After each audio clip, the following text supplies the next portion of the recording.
Senhor, nós te damos graça por as oportunidades que estamos aqui nessa casa tão abençoada, a casa de Cláudia e Leninha, juntamente com o Ricardo e outras pessoas que estão chegando ainda. Pai, tem misericórdia.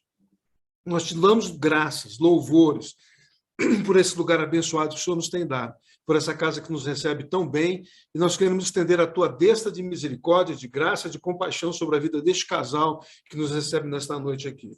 Também queremos te pedir pela tua mão poderosa na palavra que vai ser ministrada, em tudo que vamos fazer, nos dê o teu amor e a tua benignidade nesta noite, em nome de Jesus. Amém. Você pode dizer amém aí, minha gente? Amém. Amém. Amém. Amém. Amém. Amém. Amém. Estamos felizes. E hoje, o nosso tema ele tem a ver exatamente com essa pergunta que eu quero fazer para vocês. A salvação precisa ser desenvolvida? Né? Essa é uma pergunta que eu faço. E eu faço por quê? Porque Paulo vai escrever aos Filipenses, fazendo um pequeno histórico daquilo que nós já falamos, ele vai escrever tocando em alguns problemas que aquela igreja de Filipos tinha.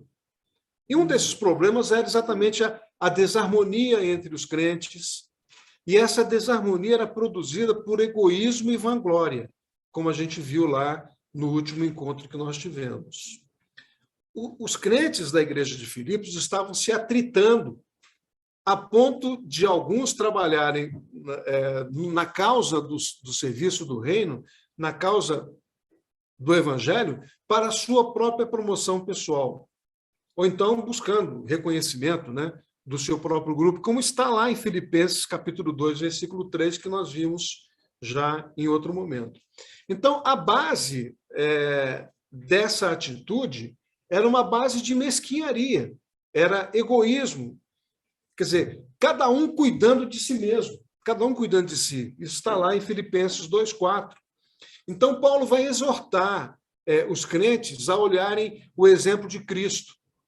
Também no capítulo 2, versículo 5, que nós estamos acompanhando aí, e já vamos ler também alguns textos. E Paulo, então, vai exortar esses crentes a olharem para o exemplo de Cristo, a terem o mesmo, ele vai dizer, tende o mesmo sentimento que houve nele, em Jesus Cristo. Quando entre nós, ele se doou, ofereceu a salvação a todos quantos nele creem e o recebem. E é dessa salvação que foi oferecida, então, que nós queremos exatamente tocar, queremos levantar essa questão. Que tipo de salvação é essa que nos foi oferecida? Eu me lembro que quando eu era garoto lá atrás, né? Há muito tempo atrás, eu me perguntava, do que nós estamos sendo salvos? Do que eu sou salvo? Eu não sei eu não sei se você sabe responder essa pergunta. Né? Talvez seja uma pergunta que você saiba responder. Do que você está sendo salvo? E essa pergunta, ela muitas vezes é respondida lá na carta aos Hebreus. A carta aos Hebreus vai trazer exatamente a ideia dessa grande salvação. E eu quero exatamente já compartilhar com vocês exatamente essa ideia do que seja essa, você está vendo aí, né? Essa grande salvação. O que é essa grande salvação que nos é entregue, que está colocada basicamente no capítulo 2, versículo 3 de Filipenses, né?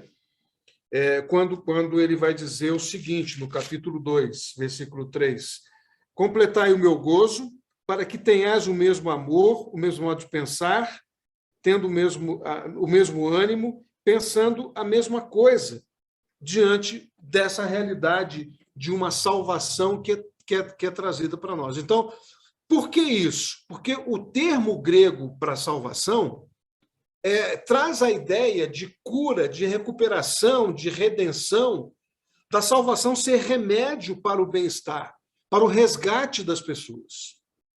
Então, a ideia de salvar, quando é usada para a salvação espiritual, fala de quê? Fala de livramento, livramento do pecado, da degradação moral, das penas, né, que nós estávamos sujeitos, porque estávamos fora de Cristo, mas fala também de salvar do julgamento divino. Por quê? Porque esse livramento, especificamente o livramento feito pela salvação, vai nos conferir perdão, justificação, transformação moral, vida eterna. Muita gente acha, muitos crentes acham que a gente é salvo do inferno, não é? Você é salvo do inferno, você não vai para o inferno. Mas a salvação não pode ser apenas e tão somente salvar alguém do inferno. E não é. Quando eu digo que não pode ser, é porque não é. Envolve todo um contexto de perdão, de justificação, de transformação moral na nossa vida. E que consiste, então, eu diria, viver a própria vida de Deus. Como é que você, do ponto de vista humano, aqui nesse mundão, como é que você vive a vida de Deus? É extremamente complicado isso, e por isso a salvação, eu quero chamar a sua atenção para isso, a salvação ela é um processo. Nós temos que ser salvos todo dia. Ela é um processo. É claro que se eu, hoje, o Senhor resolver me chamar, eu estou salvo. Eu estou salvo. Mas enquanto nós estamos em vida aqui, ela é processual. Por isso Paulo vai dizer que nós devemos desenvolver a nossa salvação. Efésios 3, esse slide aí, que você está vendo, você que está me acompanhando na nossa rede aqui, você está vendo que Efésios 3,19 vai dizer que nós seremos tomados da plenitude de Deus, um Deus que é infinito, sendo nós finitos, né? Para que se entenda a superabundância da graça que é colocada à nossa disposição pelo Pai Celestial. Efésios 3,19. Então, veja, o que eu quero levantar com você?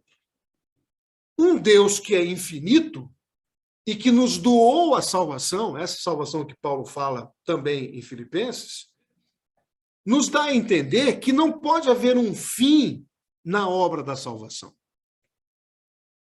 A salvação, ela acompanha o desenvolvimento daquilo que Deus é. Se Deus é infinito, essa salvação ela se estenderá também pela eternidade. Nós estaremos sendo salvos também nesse sentido, né? Ou seja, salvação consiste em trazer o infinito, que é Deus, para aquilo que é finito, que somos nós. Trazer o que é divino, então, para aquilo que é humano. No nosso contexto, aqui na Terra, né? Isso é um fato. Mas o que eu quero reafirmar para você é que esse processo da salvação ela não tem um término. Mesmo quando nós saímos daqui desse mundão, nós ainda estaremos em contato com essa salvação naquela vida que nós teremos com Deus, que nós não sabemos como é exatamente, mas estaremos com Ele. E aí vem uma frase interessante, uma afirmação que eu acho que é muito interessante. Toda a eternidade vai nos ensinar o que de fato é a salvação.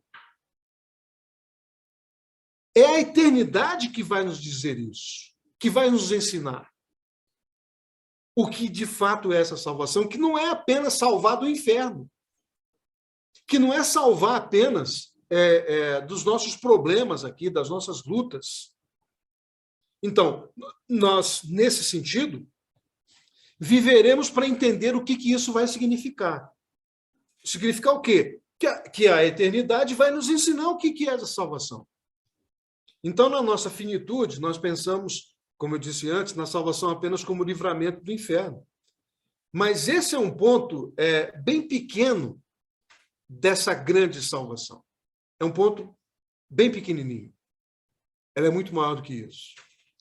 Então, veja, enquanto nós estamos aqui nessa terra, na vida comum, eu quero falar desse tema da salvação, que também está implícita no capítulo 2 de Filipenses, né? Ou seja, eu quero falar da salvação, como você está vendo no slide aí, e o seu desenvolvimento. A salvação como um processo. É interessante porque o Novo Testamento A salvação é entendida como salvação da alma, havendo uma referência direta àquela esperança que a obra de Jesus Cristo está fazendo em nós. E o sentido aí é de salvar, querendo nos trazer, de fato, o livramento do perigo, como está lá em Mateus, como está em João, como está em Atos, como está em outras referências em relação ao perdão e à segurança que nós encontramos em Jesus Cristo, naquele Jesus Cristo homem que morreu na cruz. Então, a salvação é no sentido de buscar e salvar aquele que se havia perdido. E é para isso que o poder de Deus age naqueles que não são salvos. Você, o Ricardo que está aqui, você que está, os nossos irmãos que estão aqui conosco, que quando ainda não eram salvos, o agir da salvação foi no sentido de buscar aquele que se havia perdido. A pregação do evangelho nesse sentido. Mas não para aí em buscar aquele que estava perdido. Não para em buscar o Ricardo que estava perdido lá no Rio de Janeiro. Né? Não para nisso. Então, nesse sentido que estamos falando, a salvação ela é processual. E ela parte também de uma livre disposição de Deus de efetuar a salvação em nós. Onde nós somos, então, salvos pela sua graça, por meio da fé que você exerce. Então, tem um ponto importante nisso aí, que é a fé que nós exercitamos. Muito bem. Indo para frente, o que nós podemos, então, concluir? Que a salvação ela é recebida. Você recebe. Esses dias eu estava, só fazendo um comentário aqui, né? Esses dias eu estava na Missão Vida. Você sabe que eu trabalho lá, com drogados, com gente mendigo, com gente abandonada pela sociedade. E eu estava lá discipulando, eu tenho um grupo de discipulado de 10 homens, que na quarta-feira eu faço discipulado. E eu já falei para você que tem uma coisa que me espanta muito, eu quero repetir aqui. Eu faço uma enquete lá entre eles, tenho lá a minha tabelinha, né? Tenho lá a enquete que eu faço com eles e tal. E, para não ser exagerado, 80% daquele grupo que está ali, às vezes de 30, de 40 homens, no caso que eu estava lá no nosso discipulado, eram 10, mas essa enquete é maior. 80% deles vieram de onde? Não é que eles vieram de lá, mas passaram por onde? Por uma igreja evangélica. De todas as denominações. De todas. Essa é uma enquete que eu faço, não é que eu ouvi falar, não. Eu fiz a enquete. O que eu quero dizer com isso? Eu estava lá sentado com eles, porque tem a ver com o nosso tema aqui. E eu falando de salvação com eles, também, num certo aspecto. E eu perguntei, quantos receberam a Cristo como Salvador? Aí, todos levantaram a mão. Eu perguntei, e como Senhor? Aí todo mundo ficou de mão abaixada. O que isso mostra para nós?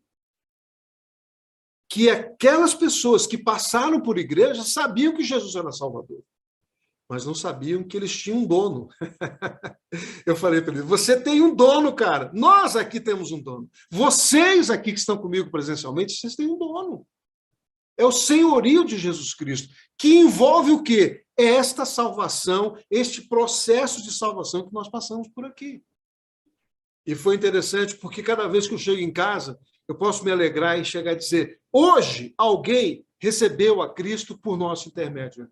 E naquela manhã, um deles falou, pastor, eu fui católico e tal, depois eu comecei a ler a Bíblia, ele é muito interessado na Bíblia, mas eu nunca recebi a Jesus Cristo. Eu nunca confessei a Jesus Cristo. E ele testemunhou isso lá, e eu falei, você quer fazer isso? Eu quero.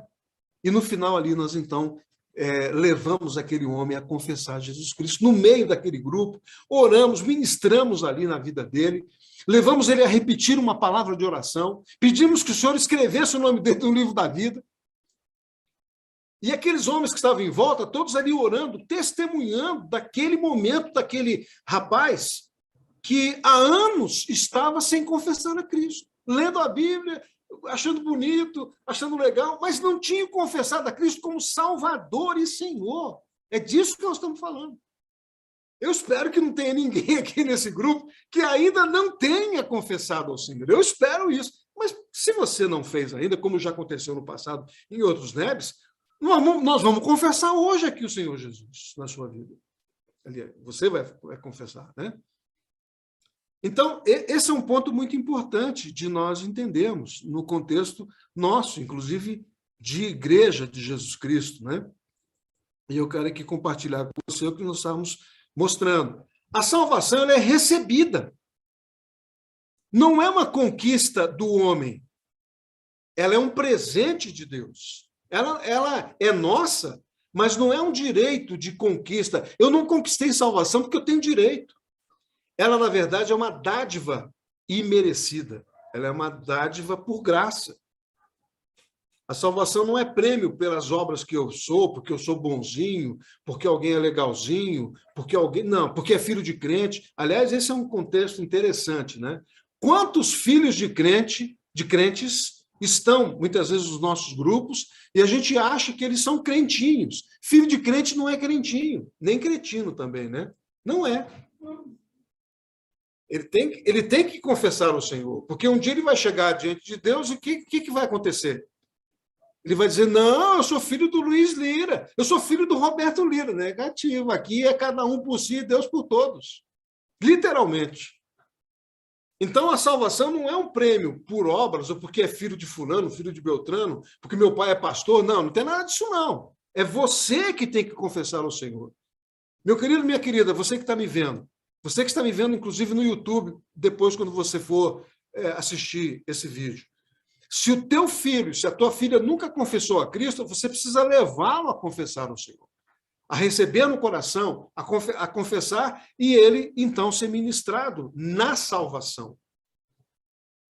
Ou seja, por quê? Porque a salvação ela não é um prêmio por obras, mas ela é um troféu da graça de Deus na nossa vida, na vida do seu filho, na vida do seu parente, na vida da sua mãe, do seu pai. Eu me lembro de gente que, conversando comigo, falou, pastor, eu estou muito preocupado porque meu pai não recebeu a Cristo ainda, a minha mãe não recebeu a Cristo ainda. Então, essas pessoas têm, de fato, responsabilidade evangelística de falar da salvação para os seus pais. Pode ser que eles não queiram aceitar. Pode ser. Mas é obrigação minha e sua falar, né? Então, veja bem, duas verdades precisam ser destacadas lá em Filipenses 2, capítulo 12, ou melhor, 2, versículo 12. Né? Eu queria que você lesse aí, alguém lesse aqui, por gentileza, um de vocês aqui, Filipenses 2, 12, ok?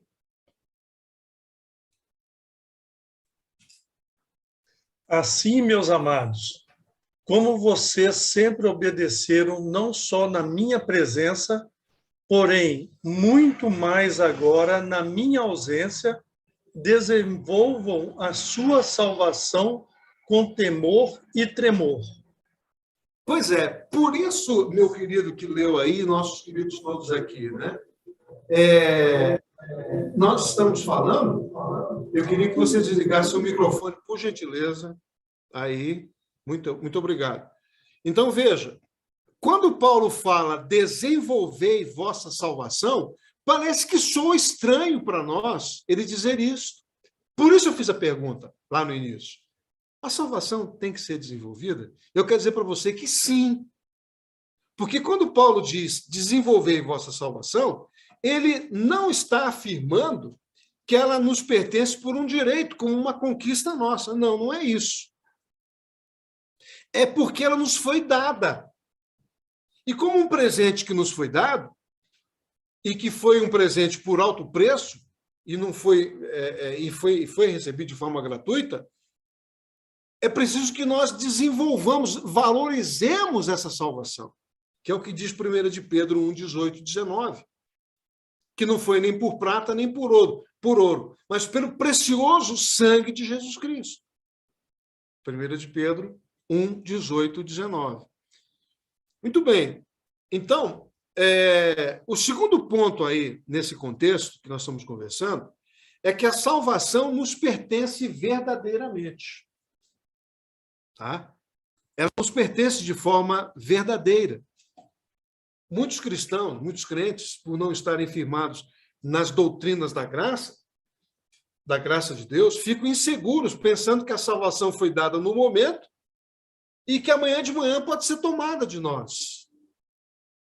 Você foi salvo agora de noite, mas amanhã de manhã, de repente, se você levantar de pé esquerdo, você perde a salvação. Alguns pensam isso. Né? Então, há um grande equívoco nisso. Ou seja, de que podemos estar salvos num dia e perdidos no outro. A salvação é um presente que nos foi dado para sempre. Romanos 8, 1. Romanos 8. Paulo, escrevendo aos Romanos, ele vai exatamente trazer essa ideia. Ou seja, aliás, eu queria que você abrisse aí, você que está comigo aí, você que estão aqui também, abram lá em João 10, 27 e 28 e leia esse texto. João 10, 27 e 28. Veja o que esse texto diz, veja o que o Senhor Jesus está dizendo sobre as ovelhas dele. Pode ler. As minhas ovelhas ouvem a minha voz, eu as conheço, e elas me seguem. Eu lhes dou a vida eterna, e elas jamais perecerão. Ninguém as poderá arrancar da minha mão. Jamais alguém poderá arrancar das mãos do Senhor as ovelhas que ele recebeu. Você entende? É Jesus, não é Roberto Lira que falou isso. Não é pastor fulano, pastor Beltrano, não. É Jesus dizendo isso. Olha, uma ovelha salva por Jesus Cristo, ele está dizendo isso. Jamais alguém poderá arrancar das mãos dele. João 10. Quando alguém vier com essas conversas para o seu lado, você cita para ele João 10, 27 e 28. Então, nós entendemos o quê? Que a salvação precisa ser desenvolvida, que é esse texto que nós lemos de Filipenses 2, 12 e 13, que nós já lemos, inclusive. Não é? E eu quero, então, compartilhar com você, compartilhar esse texto. Que esse slide que vai tratar exatamente disso, que a salvação deve ser desenvolvida. E eu quero te mostrar dois equívocos que são muito comuns acerca da salvação. Primeiro, pensar que a salvação é resultado do esforço humano, que você se esforça, então, e que você consegue ser salvo pelo seu próprio esforço. Isso é um grande erro. É um erro, não é só um equívoco, é um erro muito grande. Sabe por quê? A maioria das religiões prega que o próprio homem abre o seu caminho rumo a Deus. E isso é mentira. Isso é mentira. Eu me lembro de um quadro que tinha na minha casa, não sei se vocês vão se lembrar disso. Na minha casa, que era uma casa simples, de gente humilde, mas tinha um quadro na parede. O quadro dos dois caminhos. Era um quadro pintado que tinha um caminho estreito, que tinha lá uma meia dúzia de pessoas andando no caminho estreito, e tinha nesse quadro tinha um outro caminho largo, um monte de gente andando lá. Tal. E o equívoco é exatamente em cima disso, de que o próprio homem pode abrir esse caminho e andar por um caminho largo e se encontrar com Deus. Não é assim. O texto vai dizer que Jesus, primeiro, ele é a porta. Ele diz, eu sou a porta das ovelhas. É interessante a gente pensar que Jesus fala, eu sou a porta das ovelhas. Ele não falou que era a porta do cabrito. Ele não falou que era a porta do bode. Sim, porque tem gente assim, sim ou não? Tem, não tem? Tem. Sinto muito dizer, você sabe que tem. Ele é a porta da ovelha. Porque o que é a ovelha? A ovelha é dócil, a ovelha é um animal dócil, é um animal perdidinho. Você sabia que a ovelha é um animal perdidinho? perdidinho, que precisa de quê? De um pastor para orientar, literalmente um pastor de ovelhas, para orientar. Por isso Jesus vai se colocar na condição de porta para as ovelhas. Para quê? Porque ele é o pastor das ovelhas, ele faz com que elas entrem pela porta e percorram o caminho que é estreito. O caminho é estreito. Então, veja, a maioria das religiões por aí, seja elas quais forem, vão pregar que o próprio homem abre o seu caminho em rumo a Deus. Inclusive, vão dizer que todos os caminhos levam a Deus. Isso é uma mentira. Quero deixar claro para você, meu amigo, minha amiga que está me vendo aí no YouTube. Isto é uma mentira, uma heresia dizer que todos os caminhos levam a Deus. Isso é um papo furado. Sai fora dessa. Isso é conversa fiada. Porque o caminho é Jesus. O caminho, ele é caminho, verdade e vida.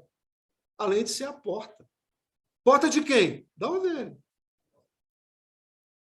Quem é você? Talvez essa seja a pergunta que precisamos fazer hoje aqui. Quem é você? Você é ovelha? Né? Esse é um ponto importante. Eu falei do primeiro equívoco sobre a salvação, que é comum dentro das nossas igrejas. Dentro. Tem gente dentro das igrejas equivocado com isso. Segundo equívoco, pensar que a salvação é uma parceria do homem com Deus. Sabe uma parceria? Não. Eu sou parceiro de Deus. Né? Deus é meu parceiro. Não é, não. Não é mesmo. E eu vou te explicar como é que isso ocorre do ponto de vista das, digamos, das correntes teológicas. Como é que tem muita gente enganado com isso? Eu quero te mostrar aqui exatamente isso aqui, o sinergismo e o monergismo. Eu não vou entrar no mérito dessas duas correntes de pensamento. Mas o que é o sinergismo? O sinergismo prega que a salvação é resultado da obra de Deus conjugada com a cooperação do ser humano. Ou seja, o homem tem participação no recebimento da salvação através do seu próprio livre-arbítrio. Isso é o que diz o sinergismo. E muita gente é sinergista. Muita gente dentro de igreja pensa desta forma. Eu diria para você que tem líderes que pensam assim. Que o homem tem participação no recebimento da sua salvação. Que ele escolhe receber sim ou não. Pelo seu próprio arbítrio. Então, eu disse que eu não vou entrar no mérito disso. Eu estou apenas mostrando para você que são correntes de pensamento. O que está por trás do pensamento de gente que pensa isso? Dentro de igreja, às vezes. O que é o oposto a isso? O oposto a isso é o monergismo, que diz que o homem não tem responsabilidade nenhuma sobre a sua salvação. Você não pode se salvar. Você, por você mesmo, você não pode se salvar. Né? Ou seja, o que se diz é que, nesse contexto, é que você é salvo ou condenado por uma decisão soberana de Deus. Então, como eu disse antes, eu não vou entrar nos méritos, não estou aqui para entrar nos méritos dessas duas correntes, mas eu quero te explicar como é que muita gente pensa. Perfeito? E depois nós podemos, até no final, trazer, você pode levantar alguma questão que não tenha ficado muito clara, mas o importante é nós entendermos de onde isso surge. Então, por que precisamos desenvolver? O que significa desenvolver a salvação que Paulo fala? Ela nos foi dada de graça, ela nos foi dada por graça de Deus, mediante a fé. Veja que aí está o ponto que digamos, nós podemos, então, ser... que parte da conduta humana? É a fé. É a fé, a sua fé. A sua fé faz efeito. Né? Ela tem um efeito especial nisso tudo. Então, o versículo 12 vai dizer: desenvolvei a vossa salvação. Ninguém pode desenvolver a salvação a não ser que... Aí que está o ponto. A não ser que Deus já tenha trabalhado nele. Essa é uma questão muito importante. Entenda isso. Entenda isso. Nós temos gente chegando aqui agora, mas já estamos nos acalmando aqui. Nós estamos fazendo a transmissão aqui, tá? Então, ninguém pode desenvolver a salvação a não ser que Deus tenha trabalhado em você. Esse é o ponto que nos leva a pensar de que nós não vamos fazer nada por nossa própria conta. Há alguns escritores, alguns exegetas da palavra, que diz que a principal referência à salvação é a glorificação final. Porque, veja, aí nós voltamos lá no início. A salvação não é salvar do inferno. A salvação não é tão somente salvar do inferno, mas é nos transportar um dia para sermos glorificados segundo a imagem do Filho de Deus. E isto é salvação.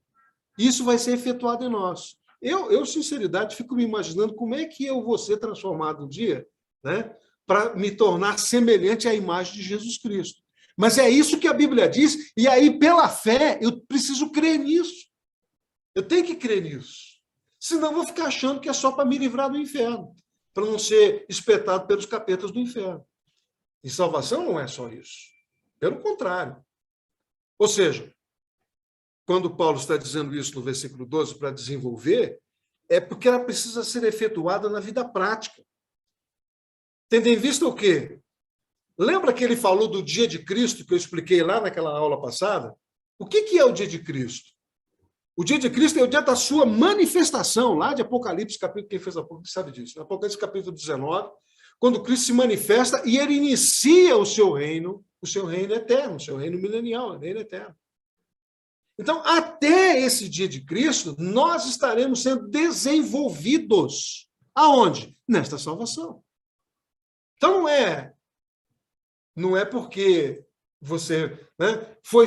Bom, eu estou salvo e acabou. Tem uma participação, evidentemente, dentro desse contexto da nossa fé, de nós desenvolvermos esse trabalho. E o Senhor, então, vai, com a aproximação desse dia de Cristo, completar este quadro da salvação, digamos assim, na nossa vida. Ou seja, Romanos 13, 11, abre lá em Romanos 13, 11 e lê para a gente aí, por gentileza. Você que está comigo aí na sala Zoom, leia, e aqui também, né? Romanos 13, 11. Você pode ler bem alto aí para a gente ver esse texto.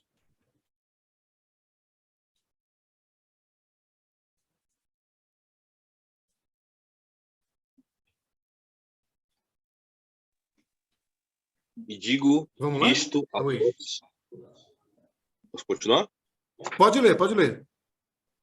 E digo isto a vós outros, que conheceis o tempo, já é hora de vós despertartes do sono, porque a vossa salvação está agora mais perto do que quando, no princípio, cremos. Por que ele está dizendo isso? Por que a gente tem que ser despertado do sono? Ele está falando com crentes. Ele está falando com gente salva. Ele está falando com gente que exerce fé. E ele está dizendo, olha, a salvação de vocês está mais próxima agora do que quando você criou 10 anos atrás. Ele está dizendo isso. Então, desperta desse sono aí, meu irmão. Desenvolve a tua salvação. Eu estava aqui, quando eu cheguei, logo assim que eu cheguei aqui, o Cláudio, a gente estava sentado aqui falando algumas coisas e o Cláudio falou comigo, né? Pastor, as pessoas não estão mais, depois da pandemia, as pessoas não estão se importando mais de estar nos grupos, de estar na comunhão das pessoas, está todo mundo meio preguiçoso. E eu falei, aí começamos a conversar sobre isso. E é exatamente essa ideia. Porque cá entre nós aqui, o que esse grupo que está presencialmente comigo aqui, o que esse grupo que está online comigo aqui está fazendo? Sinceridade, vocês estão desenvolvendo a salvação de vocês. Sim ou não? O que vocês estão fazendo num sábado à noite, às 21h10 da noite? O que vocês estão fazendo? Me ouvindo. Me ouvindo no sentido de ouvir a palavra de Deus, né? Vocês estão desenvolvendo a salvação de vocês. Aprendendo mais, buscando conhecimento de Deus, tendo comunhão entre as pessoas, como nós estamos vendo aqui hoje, aqui presencialmente, e com vocês aí, também cada um na sua casa, até com a sua própria família. Então, nós estamos desenvolvendo. Isso faz parte desse contexto. Perfeito? Muito bem. Então, andando um pouquinho para frente, né? Eu diria que o texto maior dessa questão de desenvolver a salvação, ela está lá em Lucas, né? Em Lucas 13. Quando o Senhor vai dizer, alguém perguntou e disse assim, Senhor, haverão de poucos serem salvos? Serão poucos aqueles que serão salvos? E o Senhor Jesus diz o quê? Disse o quê? Esforçai-vos, desenvolvei a vossa salvação. Ele está dizendo isso. Para adentrar o quê? A porta larga? Não, a porta estreita.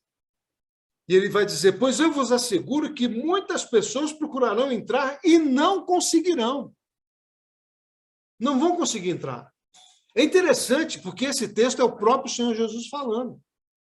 Não é outra pessoa falando, é o Senhor Jesus falando. Olha, façam força para adentrar, para passar pela porta estreita. Porque quem é a porta? Você já sabe que a porta é Jesus. O caminho é quem? É ele também. É Lucas certo? 13. É ele também. E ele vai dizer, façam força. Para quê? Para entrar através de mim, porque eu sou o caminho, porque eu sei que vai ter muita gente boa que vai procurar entrar e não vai conseguir. Então, o que ele está dizendo? Desenvolvam essa salvação que vocês têm. Vocês que passaram por mim. Vocês que entraram e receberam o caminho através de mim. Desenvolvam a salvação. Aí, a gente poderia voltar no texto de Paulo, né? Que diz o quê? O texto lá de Paulo de 13:11, de Romanos, ele vai dizer exatamente essa ideia, de que a gente não pode abdicar de desenvolver essa salvação. Então, essa palavra que está aí não coloquei para vocês não, mas a palavra desenvolver lá no original, no grego, é katergazestai. Katergazestai. É a palavra lá no grego, lá no original onde foi escrito o texto. E essa palavra, no grego, ela incorpora uma ideia de você ir até o final. Ir até o final da onde? Do caminho. Não parar no meio. Lembra daquela música, né? Sentado à beira do caminho, que não tem mais fim. Eu estou aqui sentado. Não é para ficar sentado. Aliás, Jesus disse o quê? O que foi que ele disse? Cada um tome a sua cruz, faz o quê? Né? E anda. E anda. Não fica parado à beira do caminho. Então, essa palavra katergazestai, que é o desenvolver que Paulo usou, incorpora essa ideia de fazer uma coisa em plena forma, de maneira completa, de maneira perfeita, de um modo em que ela seja terminada e concluída. Concluído o quê? A nossa salvação. E Deus vai... Porque, veja, a gente também tem que, digamos, de uma certa forma... Você não podia estar fazendo outra coisa hoje? Podia, não podia? Ricardo, você não podia estar fazendo outra coisa hoje? Né? Podia. Mas você optou por quê? Pelo quê? Estar aqui, sendo ministrado, participando conosco, tendo comunhão, ouvindo a palavra, talvez aprendendo alguma coisa. É disso que o texto está dizendo, né? Muito bem. E eu quero te mostrar o que esse desenvolvimento da salvação produz. Produz reverência e não relaxamento, que é o que eu acabei de falar. Não é relaxar e falar, não, estou salvo, agora eu posso fazer o que eu bem entender, e pronto, se eu morrer amanhã está tudo certo. Não, não é isso, não. Porque quando Paulo fala em temor e tremor, ele não está falando de um temor que produz medo. Sabe aquele medo que o escravo tinha e vinha se arrastando diante do seu senhor? Não é isso que Paulo está falando. Não é o temor da perspectiva de um castigo de Deus para você, né? Não é isso. Mas esse desenvolver a salvação, até porque, como eu digo, eu costumo dizer às vezes, Deus não é um policial cósmico, ele não é um guarda cósmico, né? Que apita e você, para aí, vou te multar agora. Deus não é assim. Deus não é um guarda cósmico, que a gente fica ali, né, com medo se vai, se não vai, se pode ou se não pode. Agora, tem o outro lado dessa mesma moeda. Deus não é aquele pai bonachão, complacente com seus filhos, né? Eu costumo brincar dizendo assim, meu filhinho da cabecinha tão pequenininha. Deus também não é um pai bonachão nesse sentido. Por quê? Porque Deus é majestoso, é santo, é misericordioso, é separado de nós, mas ao mesmo tempo habita no nosso coração através da ação do Espírito Santo. E aí tem uma coisa importante, porque às vezes as pessoas não sabem explicar o que é o temor. O que é o temor do Senhor para você? Ter medo de Deus. Não, não é. O temor do Senhor, que é o princípio da sabedoria, que está lá no Antigo Testamento, mas que também está no Novo, é significado de uma admiração respeitosa. Admirar Deus com reverência. Não é chamar, como alguém disse uma vez aí, né? Aquele cara lá de cima, aquele cara, né? A casa da mamãe e do papai, porque só se for. Porque não é Deus a quem você se refere desta forma. Aquele cara lá de cima. Não é dessa forma, não. Isto não é reverência. Isso é relaxamento. E o desenvolver da salvação, para nós cristãos, é ter essa admiração respeitosa. Você tem pessoas que você admira e que você tem respeito. Você admira e tem respeito pela pessoa. Eu tenho gente assim, que eu admiro e falo, caramba, eu tenho o maior respeito por esse cara. Eu admiro esse cara. Queria ser igual a ele. Para a gente Deus deveria ser assim. Isso é temor do Senhor. Admirar Deus com reverência. Fala, Deus, sou muito fã teu, mas de forma muito reverente. E eu quero dizer para você que a gente vive uma geração, como eu digo aqui nesse slide, uma geração muito complacente, extremamente complacente. Já ficou para trás os tempos, né, dos puritanos ingleses, lá de 1830, 1840, 1850, aqueles puritanos ingleses que falavam em agonia de estar arrependido diante de Deus, de estar agoniado com arrependimento. Pelo contrário, o que as pessoas dizem hoje? Eu vejo um monte de gente na internet, no YouTube, falando, não, eu fiz isso, eu fiz assim, eu fiz assado, eu não me arrependo de nada. É o que eu ouço as pessoas falarem. Estou repetindo aqui só com as palavras que elas dizem. Não me arrependo de nada. Como não se arrepende de nada? Como? Como? Então, esse contexto dessa geração extremamente complacente com isso, produz esse tipo de relaxamento, que não é reverência diante de Deus e que não desenvolve a nossa salvação.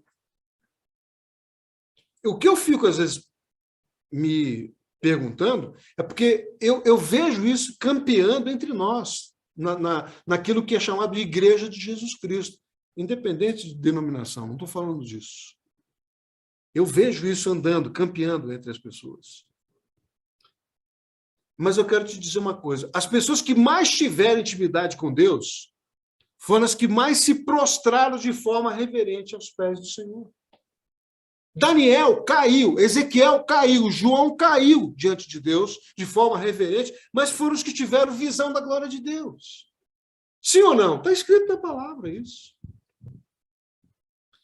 E eu diria que muita gente hoje demonstra essa intimidade com Deus em palavras, diz que em palavras tem, mas na vida, na segunda-feira, na terça-feira, na quarta-feira, na quinta-feira, na sexta, no sábado, estão com uma vida distante dele.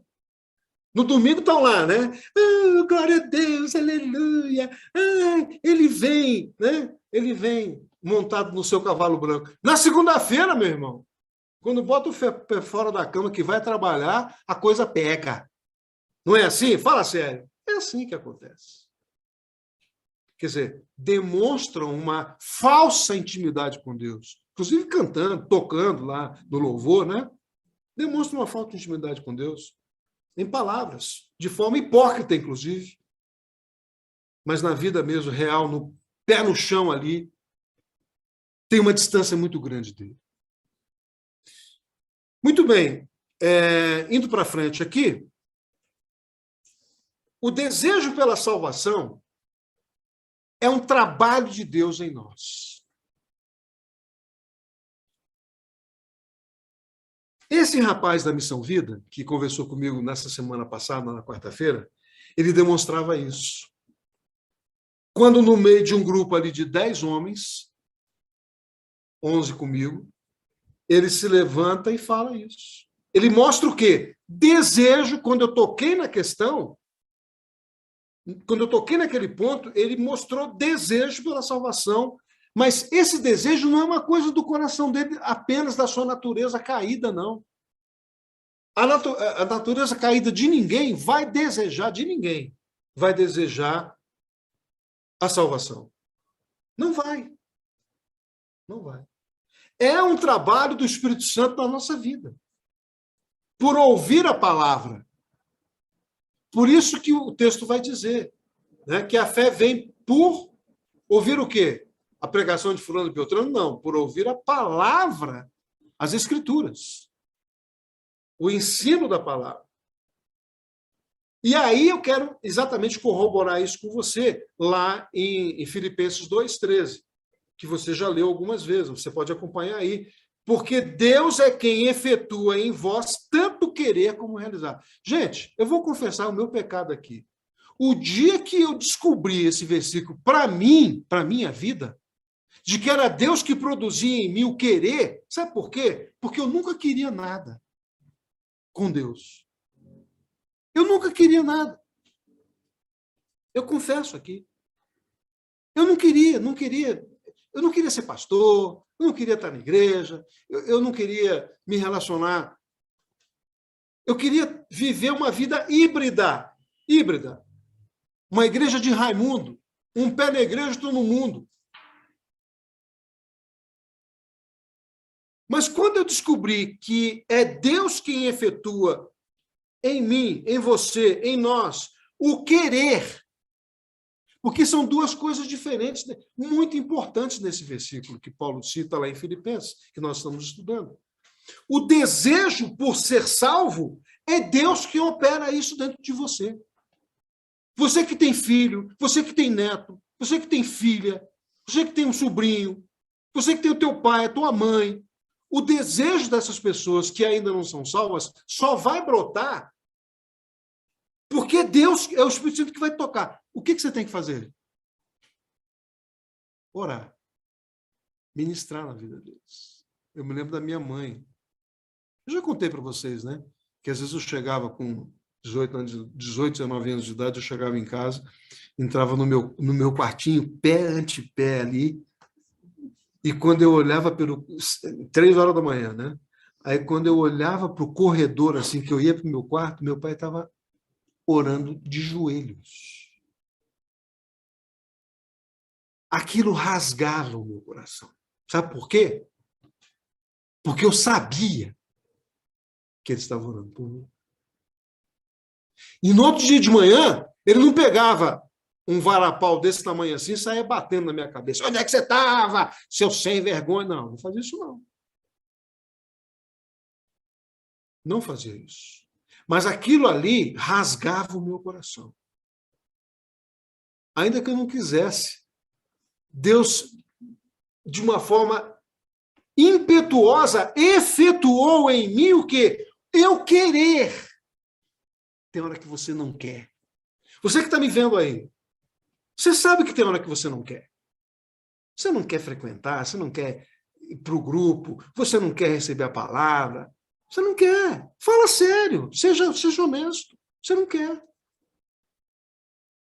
Como a gente estava discutindo aqui, conversando, eu e o Cláudio, né? As pessoas estão com dificuldade depois dessa pandemia de querer se reunir, de querer estar. Você tem dificuldade para querer, fala sério, é isso que acontece conosco. E para realizar, mais ainda, porque se não quer, não realiza. Se você não quer, você não realiza, meu irmão. É isso que o versículo 2 de Filipenses, ou melhor, versículo 13, capítulo 2, Paulo está escrevendo a Filipos. Porque Deus é quem efetua em vós tanto o querer como o realizar. E o comentarista vai dizer que nesta tarefa a gente não fica entregue a nós mesmos. Porque se a gente ficar entregue a nós mesmos, a gente não vai querer. A gente não vai querer. Nós vamos ficar nas nossas próprias vontades quebradas e humanas. E a gente não quer. Então é Deus pelo Espírito Santo, é o Senhor pelo Espírito Santo. E esse é o trabalho do Espírito Santo, quem vai despertar o desejo de Deus em nós. É interessante porque nos últimos tempos, nos últimos anos, Deus tem, às vezes, eu acordo de madrugada, às vezes eu vou no banheiro, volto, e eu percebo que o Espírito Santo começa a me incomodar para orar por algumas pessoas. Na minha carne, eu quero dormir. Na minha carne, eu quero dormir. Eu não saber de orar por ninguém, não. Presta atenção, eu quero dormir. Mas quem é que desperta esse desejo de querer e de fazer? Então, os nossos corações, eles são despertados pela ação do Espírito Santo. E isso tem a ver com salvação. Por isso, Paulo vai dizer, desenvolvei esse aspecto da salvação para que vocês tenham esse desejo para efetuar as coisas. Na tua natureza, Cláudio, você não vai querer. Não vai. Você é um cara legal, um cara bacana, mas você não vai querer, porque é a natureza humana. Eu não vou querer. Eu quero mais é ficar sentado no sofá, vendo o jogo da Copa do Mundo, tomando um suquinho. Eu quero mais é isso. É o que abastece a minha carne. Sim ou não? É isso que acontece com isso. Mas o Espírito Santo é capaz de suprir essas duas coisas. O querer, o fazer querer e o realizar. É o Espírito de Deus. Por isso, a salvação, ela é um dom imerecido que vem de Deus para mim, que vem para você também. É Romanos 8,6, que você pode acompanhar na sua Bíblia. E Romanos 8,6 vai dizer: porque a inclinação ou o pendor da carne é para a morte, mas a inclinação do Espírito, né, é vida e paz. Romanos 8,6. Por que você não quer fazer? Porque a inclinação, o pendor, para onde se inclina a tua carne, é para a morte. É para a entropia. Os que são da física sabem o que eu estou falando. Né? Onde tudo concorre para a morte, para a extinção. E 2 Coríntios 3, 5, 6, você pode anotar aí também, 2 Coríntios 3, 5, 6, e ele vai dizer assim: não que sejamos capazes, por nós, de pensar alguma coisa, como de nós mesmos. 2 Coríntios 3, 5, 6. Pode anotar aí. Mas a nossa capacidade vem de Deus, eu gosto muito dessa versão, o qual nos capacitou para sermos ministros de um novo pacto. Não da letra, mas do Espírito.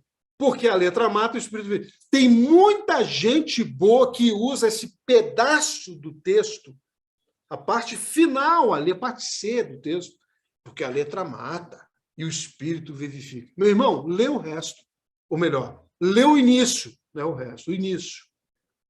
Ele está dizendo, não que nós sejamos capazes, por nós, de pensar alguma coisa. Ou como se fosse de nós mesmos. Mas a nossa capacidade vem de Deus, o qual nos capacita para sermos ministros, servos, trabalhadores de um novo pacto, o pacto da nova aliança. E na nova aliança, de fato, não da letra escrita, da letra da lei, lá dos 10 mandamentos. Lembra que Deus escreveu com a ponta do dedo na pedra e entregou os 10 mandamentos? Lembra disso, sim ou não? Lá do Antigo Testamento? É disso que ele está falando. Não da letra escrita na pedra, mas do Espírito que escreveu no teu coração, que escreveu dentro da tua mente. Escreveu aqui dentro.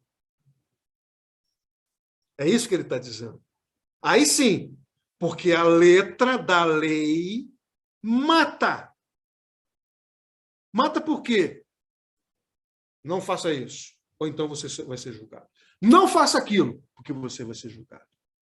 Mas o Espírito tem a capacidade de fazer você querer, desejar e, ao mesmo tempo, realizar. A lei não tinha essa capacidade. A lei mosaica não tinha essa capacidade. Aliás, lei nenhuma.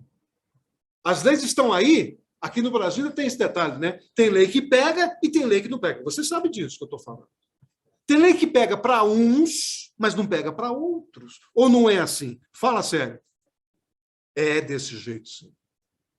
Particularmente nesse nosso país estranho que nós vivemos. Então, essa é a explicação desse texto para você entender por que ele vai dizer a letra mata e o espírito vivifica. Entenda isso desta maneira, como nós estamos dizendo, dentro do contexto. Então, o Espírito Santo vai produzir esse padrão e o modo de pensar para realizar. O padrão para desejar e o padrão para fazer. Perfeito? Muito bem. Então, avançando um pouquinho aqui e olhando para a ideia do que o Espírito Santo faz nesse contexto da salvação, qual é a ação do Espírito Santo? Eu digo aqui, vocês estão vendo aí. Efésios 2:1, você pode anotar e pode também ler, abrir sua Bíblia aí. Ele vai dizer, ele vos vivificou neste sentido. Porque nós estávamos mortos em delitos e pecados. Então a gente não queria nada. A gente não desejava nada. A gente não queria fazer nada. Não desejava e não queria fazer porque a gente estava morto. Quem é morto não faz nada disso. Tem que estar vivo no espírito para fazer. Tem que estar vivo no espírito. Então, por intermédio do Espírito Santo, Deus vai, a palavra é exatamente essa, energizar. Vai botar uma pilha em você. Botar uma pilha energizer em você. É o Espírito Santo que vai colocar. Né? Sabe aquela... Esses dias eu descobri 2 pilhas recarregáveis em casa. Né? Eu estava com um problema lá no meu mouse e ele usa pilha. E eu encontrei 2 recarregáveis antigas. Elas estavam lá numa gaveta e eu encontrei o carregador das pilhas. Não tem crente assim? Tem crente que está dentro da gaveta, literalmente na gaveta, como pilha, e a pilha está fraca. Tem que ligar na tomada o cara. Ou não é verdade isso, gente? Fala sério. Você que está me vendo no Zoom aí. Você que está me vendo no YouTube. Tem que ligar o cara na tomada. E aí eu liguei as benditas das pilhas, deixei lá umas 2 horas, 2 horas e meia, peguei, e eu quero até mostrar, ela está aqui, ó. A pilha está aqui funcionando. Pilha recarregável. Depois de alguns anos dentro de uma gaveta lá. Tem crente dentro de gaveta. Que o Espírito Santo tem que energizar para ele querer e fazer. E é ele, o Espírito, que nos capacita a ser povo de Deus, para as tarefas que Deus tem. para as tarefas que ele tem para mim e para você, para que nós façamos. 1 Coríntios 12, anota aí, e você pode abrir também. 1 Coríntios 12, 4, 7.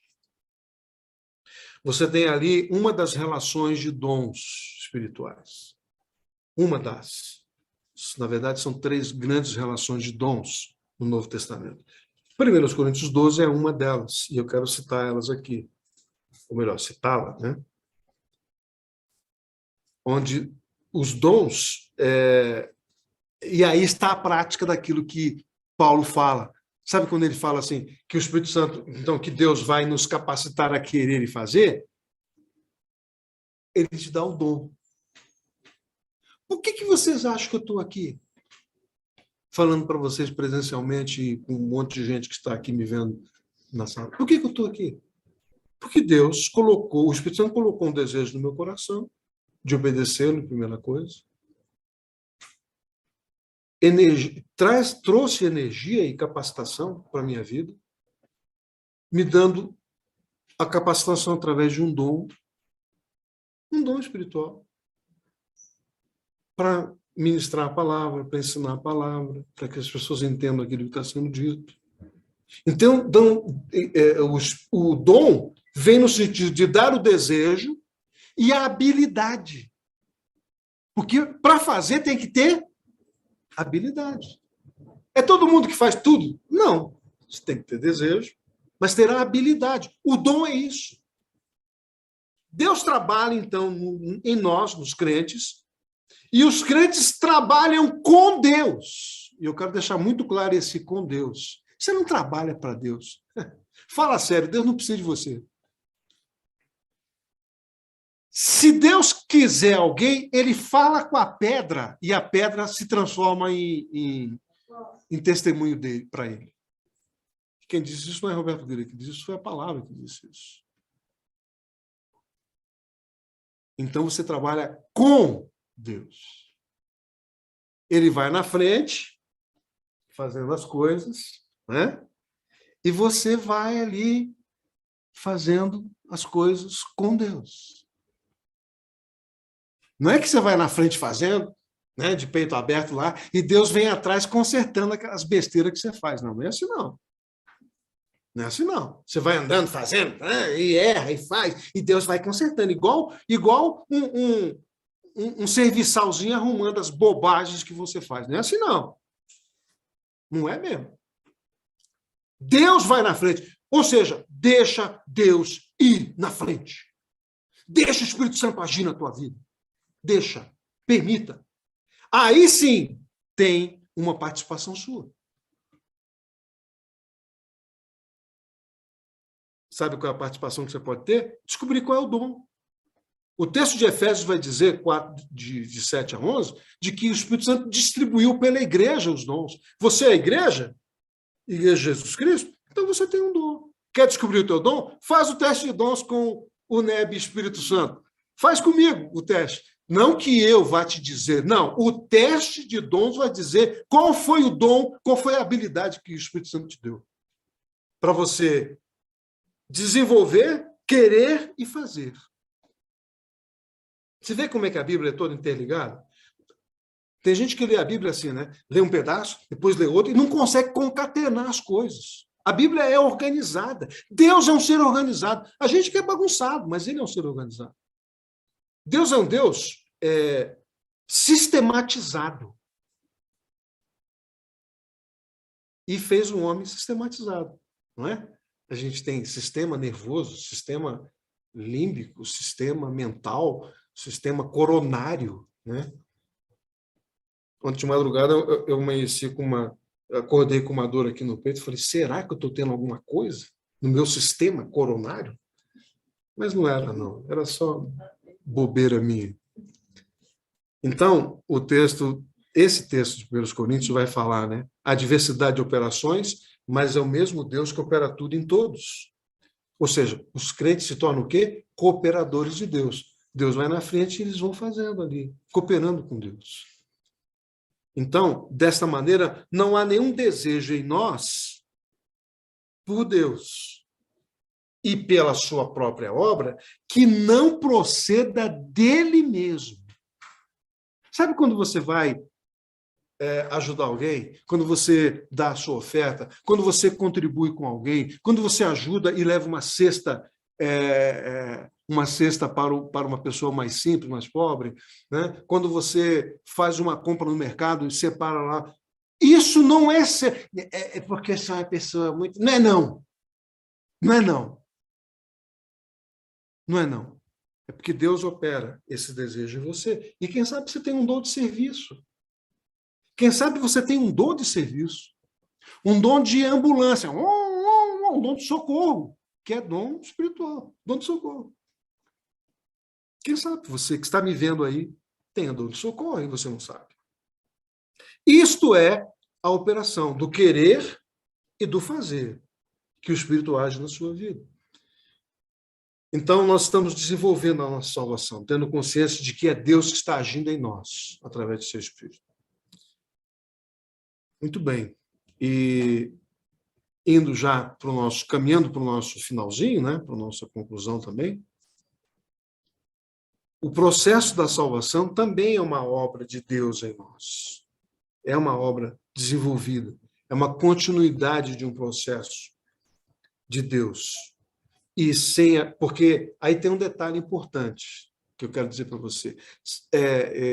Eu fico vendo o pessoal, a minha referência lá com esse pessoal da Missão Vida é muito importante, porque eles querem abandonar o crack, eles querem abandonar a maconha, eles querem abandonar as drogas, eles querem abandonar a 51, eles querem abandonar, né, o encher a cara de vinho, eles querem abandonar. Eles querem.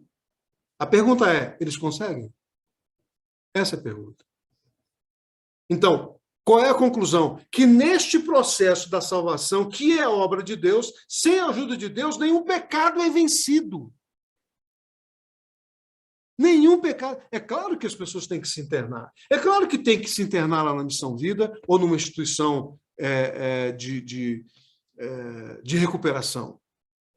Mas muitos têm recaídas por causa da falta de libertação, porque não houve ainda essa interação de abrir o coração para Deus agir, entender que sem a ajuda de Deus não é na força do braço que vai vencer aquela droga, vai vencer o que está aqui na mente impregnado através desses males que estão aí no mundo.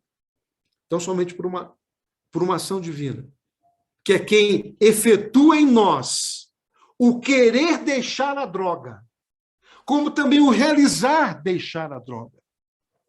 É nesse sentido. Então, não é apenas desejar fazer o bem, é desejar fazer o certo e realizar esse certo. Muito bem. Indo para frente aqui, a salvação deve ser demonstrada. Ela precisa ser demonstrada. Essa salvação que nós estamos discutindo aqui, ela precisa ser demonstrada. Por quem? Por nós. Por mim e por você. Filipenses 2, 14, 16, Paulo vai exatamente falar na necessidade da obediência na tarefa de desenvolver a salvação. E é interessante essa questão da obediência, porque ela pode ser de bom grado ou de má vontade. Não tem gente que obedece de má vontade? Eu vou, mas por dentro estou dizendo que eu não vou.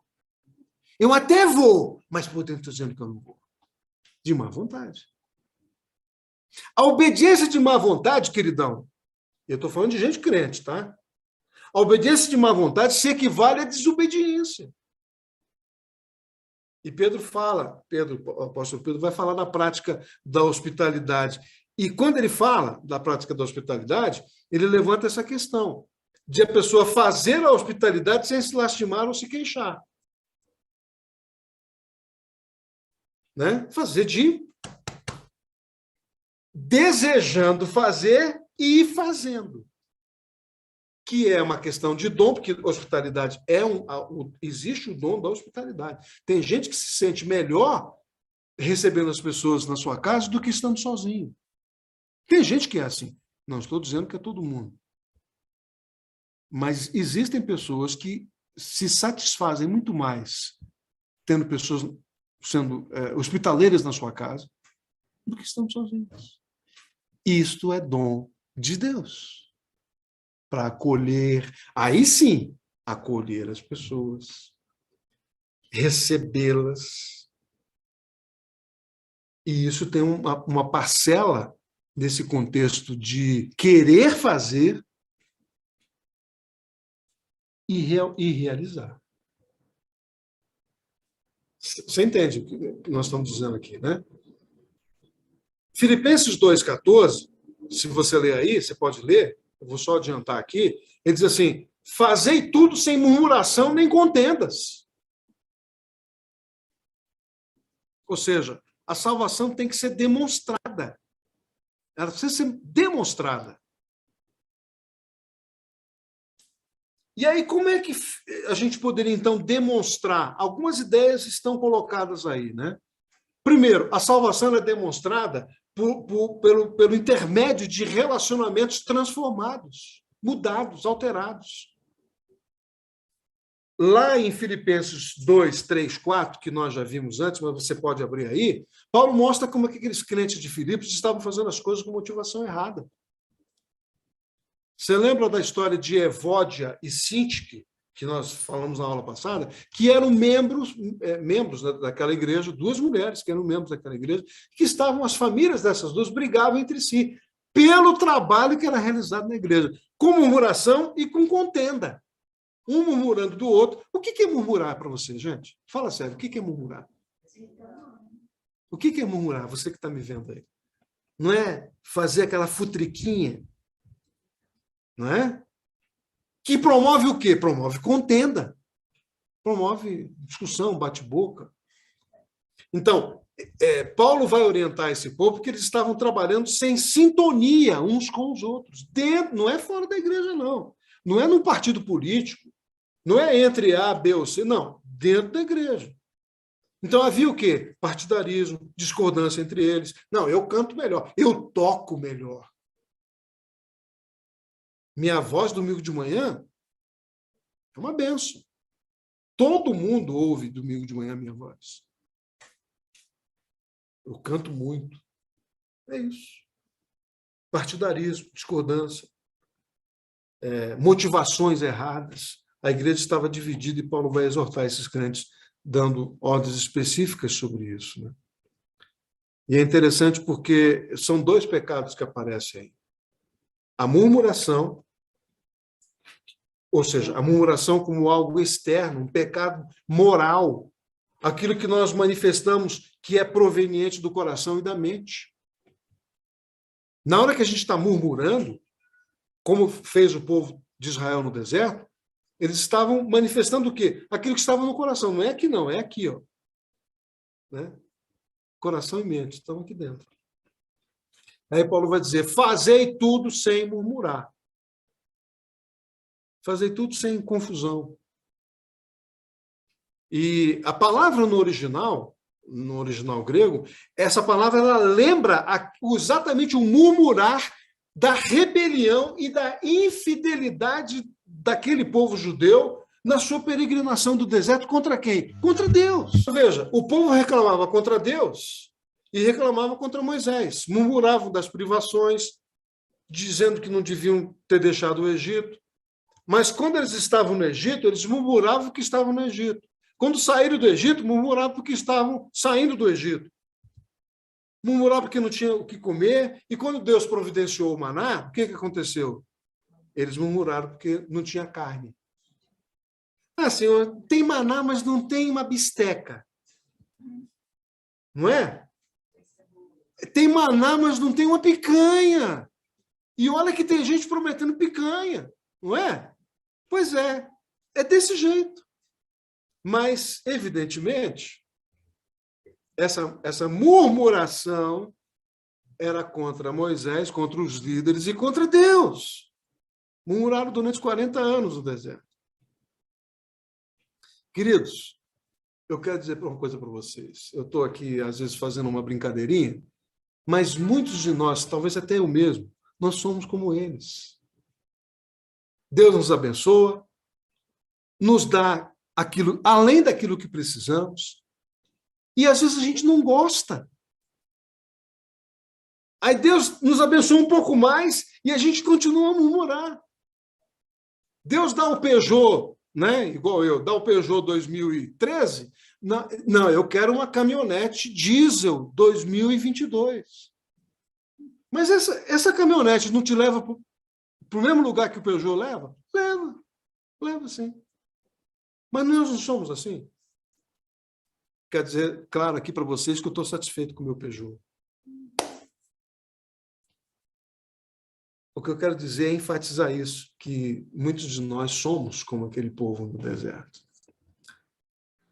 Então, dentro dessa ideia, a salvação precisa ser desenvolvida por uma conduta irrepreensível. E eu quero exatamente mostrar isso para você aqui. Essa conduta irrepreensível, né? Que está lá no versículo 15 do capítulo 2, parte A. Os crentes deveriam ser irrepreensíveis. Sua vida devia ser tão cheia de pureza que ninguém pudesse encontrar qualquer coisa que se constituísse numa falta nesse povo.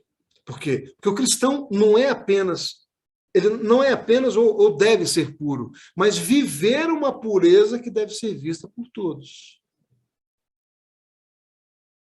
Não basta, em outras palavras, não basta ser honesto.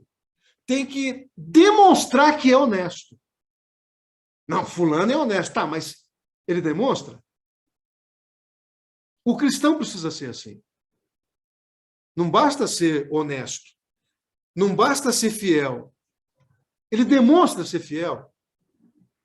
Por quê? Porque o cristão precisa refletir o caráter do seu pai, a ponto de viver de uma maneira que ninguém possa botar o dedo acusador nesta pessoa, né? Está lá em Mateus 5. Mateus 5, 13, 45, 48. Pode anotar aí. Mateus 5, 13, 45, 48. Muito bem, meus queridos. Então, vamos ver aqui, já indo para o final, realmente, como é que o povo de Deus pode ser identificado? O povo de Deus é identificado pela decisão de não confiar na sua natureza caída, diante de tudo isso que nós falamos. Diante desta grande salvação que nós desenrolamos aqui hoje, pelo menos uma parte dela, o povo de Deus, e se você é povo de Deus, a sua identificação precisa mostrar essa decisão de não confiar em si mesmo, na sua natureza. Está lá no capítulo 3, versículo 3 de Filipenses. Ou seja, essa carne, essa natureza caída, ela representa tudo aquilo que foi produzido nas profundezas do nosso coração, né? E que vem para fora no nosso cotidiano. Isso é a natureza caída. Essa carne, ela é reconhecida no fato que o ser humano continua sempre voltado para si mesmo, confia em si mesmo e quer glória para si mesmo. Isso não tem a ver com salvação. Tem a ver conosco dentro. Por isso nós não podemos nos salvar. A gente volta lá naquele ponto lá. Então, mesmo quando nós exercemos a moralidade e a religião, a religiosidade, o ser humano fica preso em si mesmo, cultua a si mesmo, ainda que possa citar o nome de Deus nisso. Então, entenda, nós não confiamos no que fazemos, ou naquilo que deixamos de fazer, mas nós confiamos naquilo que Deus fez por nós, por Jesus Cristo.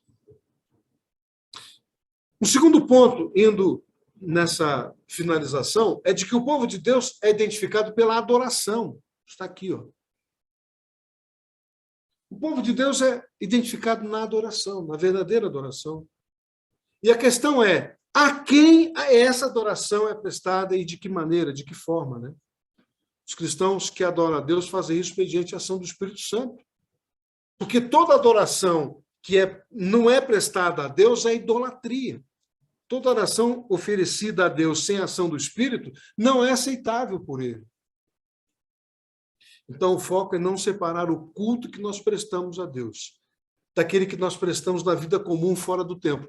Isso aqui tem uma situação muito interessante, que eu vou repetir. O foco desta identificação pela adoração é não separar o culto que eu presto a Deus no templo, no domingo, aqui hoje, daquele que nós vamos prestar na segunda-feira, na vida comum, fora do templo. Isso é que nos identifica pela adoração. E o terceiro e último ponto desta questão de como é que esse povo de Deus que é salvo, como é que esse povo de Deus é identificado? Pela centralidade em Cristo, quer dizer, é Cristo no centro, é Jesus Cristo no centro, capítulo 3, versículo 3 também. É o prazer, a vida, a confiança do povo de Deus que estão na pessoa de Jesus Cristo. Cristo é o nosso exemplo, como eu disse aqui antes, Cristo é a porta, Cristo é o caminho, Cristo é o Senhor Jesus, né? É aquele que recebe as ovelhas, é a vida, o nosso exemplo, o nosso alvo, nossa força. Isso está lá em Filipenses 1, 21, está lá no capítulo 3, 12, 14, está lá no capítulo 4, no versículo 13, que trazem todas essas ideias. Ou seja, Jesus Cristo nos é suficiente. Ele nos é suficiente. Nele há todo prazer, há toda alegria, né? Ou seja, o povo de Deus se gloria na cruz de Cristo. Se é que a gente pode se gloriar de alguma coisa, é na própria cruz de Cristo que nós vamos nos gloriar. E eu quero finalizar. Quero que você preste bem atenção nessa, você que está aí vendo esse slide na nossa sala Zoom, e nós que estamos aqui, eu quero concluir com algumas perguntas para a gente trabalhar hoje à noite, para a gente poder falar sobre isso. O que significa para você desenvolver a salvação? E eu me lembro do versículo que nós lemos, né? Dizendo, Senhor, haverão ser poucos aqueles que serão salvos. E o Senhor disse, vocês têm que se esforçar por entrar pela porta estreita, que sou eu. Pois eu vos asseguro que muitas pessoas procurarão entrar por esta porta e não vão conseguir. Como é que você desenvolve a salvação? O que tem... Você já tinha parado para pensar nisso? É uma coisa que eu também me preocupo de saber se você tinha parado para pensar nessa questão que está em Filipenses, de desenvolver a salvação. Como é que Deus tem efetuado em você o querer e o realizar? Que nós falamos bastante aqui. Você tem palavras para dizer, para dar um testemunho, para dizer, olha, Deus, eu não queria fazer isso, e eu fui, de repente, me encontrei fazendo e realizando. Como? Por uma ação do Espírito Santo na sua vida. Eu queria que você desse algum exemplo de onde os seus relacionamentos não funcionam por algum tipo de situação de contenda, de murmuração. Se você tiver algum exemplo desse, seria interessante você citar para a gente poder aprender até com você. E a última questão que eu coloco aqui, né? O que falta na nossa identificação como povo de Deus?